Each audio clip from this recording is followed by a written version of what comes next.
Assalomu alaykum aziz obunachilarim. Bugun sizlar bilan birga bahoriy vitaminlarga boy salatlarimizni tayyorlashda birga o'rganamiz. Birinchi bo'lib 3 ta bodringimizni xuddi videoda ko'rsatilgandek to'g'rab olamiz.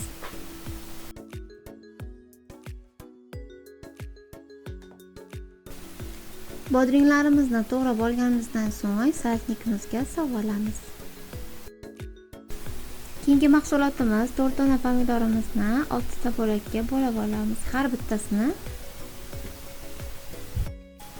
Bu salatimizni afzallik taraflari ham yonbob, ham vitaminlarga boy salat.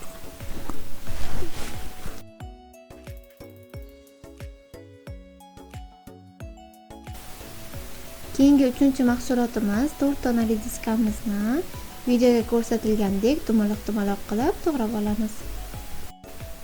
Aziz obunachilarim, yana bitta yangilik bor. Telegram kanalimda ayollar kiyimlarini optim. O'zbekiston bo'ylab dostavka xizmati bor. Keyingi mahsulotimiz qizil va yashil bolgarlarimizni xuddi videoga ko'rsatilgandek, bularni ham xuddi shunday qilib to'g'rab olamiz. Ayollar kiyim kanalini silkasini opisaniyada yozib qoldiraman. Mahsulotlarimizni to'g'rab olganimizdan so'ng zelalarimizni ham to'g'rab olamiz. Bular chesnok, yashil piyoz va ukrop.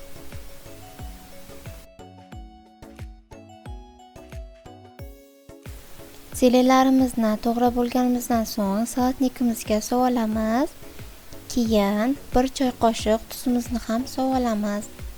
Undan keyin 4 osh qoshiq olivki masla, ya'ni zaytun yog'imizni ham solib, bir xil massa bo'lguncha hammasini aralashtirib olamiz.